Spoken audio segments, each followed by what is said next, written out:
મારું નામ ઉપાસનાબા ઝાલા છે અને અમે પરિશ્રમ સોસાયટીમાં રહીએ છીએ. પરિશ્રમ સોસાયટીમાં રહીએ છીએ કાલાવા રોડ ઉપર ઇસ્કોન મંદિરની પાછળ. અમારો અત્યારે એક જ મુદ્દો છે કે અમારા જે પરિશ્રમ સોસાયટીમાં જે વિંગમાં વિજયભાઈ ગોંડલિયા કરીને જેને મકાન લાગેલું છે એમાં અમને એવી ખબર પડી છે કે એને એક મકાન નથી આવી, આવાસમાં એને 3 થી 4 મકાન છે. એને અહીંયા રહેવાની જરૂર નથી, રહેતો નથી, છતાંય થોડાક દિવસે આવીને અમારા પ્રમુખ તથા અમને બધાને હેરાન કરીને તથા એમના વાઈફે પણ અશબ્દ બોલીને વયા જાય છે. છતાં અમે ઘણી વખત જતું કર્યું છે, નો બોલવાનું બોલી છે. અત્યારે તે હમણાં બસ અમારે એક જ અમારે સોસાયટીમાં પાણીની થોડીક તકલીફ હતી એટલે એક વિંગમાંથી બીજી વિંગમાં અમારે પાણી જતું કરવા માટે થઈને લાઈન અમારે ખોદેલું હતું. અહીંયા તમારો મેઇન ગેટ છે ને બંધ કરવામાં આવ્યો હતો અને વાહે ગેટથી અમારે ચલન હતું બધાનું. તો એ ભાઈને ખબર જ છે કે મેઇન ગેટનો દરવાજો બંધ છે.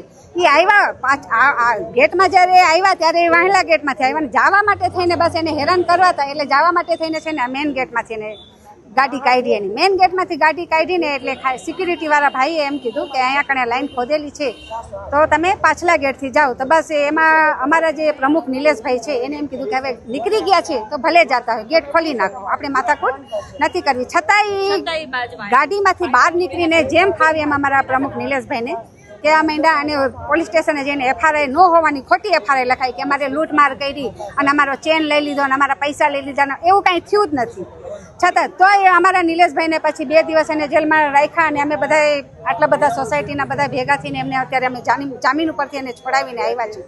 એટલે સોસાયટીના પ્રમુખ અને સોસાયટીના એસોસિએશનનું તંત્ર બગડે એટલે આખી સોસાયટી હેરાન થાય છે. અમારી માંગ એમ જ છે કે વિજયભાઈ ગોંડલિયાને અહીંયા રહેતો નથી અને આવે છે હેરાન કરવા માટે આવે છે તો એનું મકાન રદ કરે. બસ અમારે એક જ માંગણી છે, એનું મકાન રદ કરે અથવા એના મકાનમાં સીલ મારે, બસ બીજું અમારે કાંઈ જોતું નથી.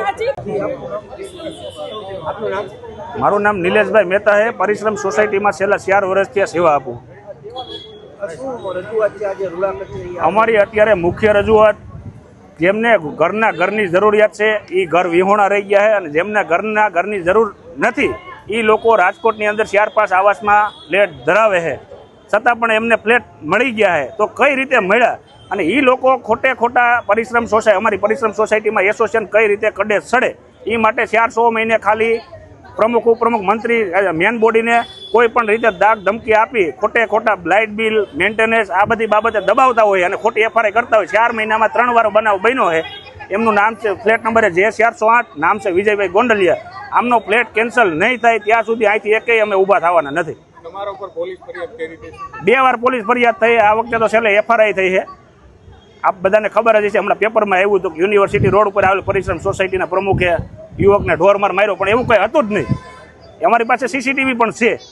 આવું કંઈ હતું જ નહીં. પણ એમને ખોટે કઈ રીતે આ લોકો એસોસિએશનમાંથી રાજીનામું દઈને સોસાયટી કઈ રીતે રેડિયાર બને, પાણી વગરના લીફ્ટ વગરના લાઇટ વગરના માણસો કેમ રહે એમાં જ એમને રસ છે. કારણ કે એમને તો ફ્લેટની જરૂર નથી. અગાઉ કોઈ લિસ્ટ આપેલું છે કે આ લોકો ભાડે રહે છે?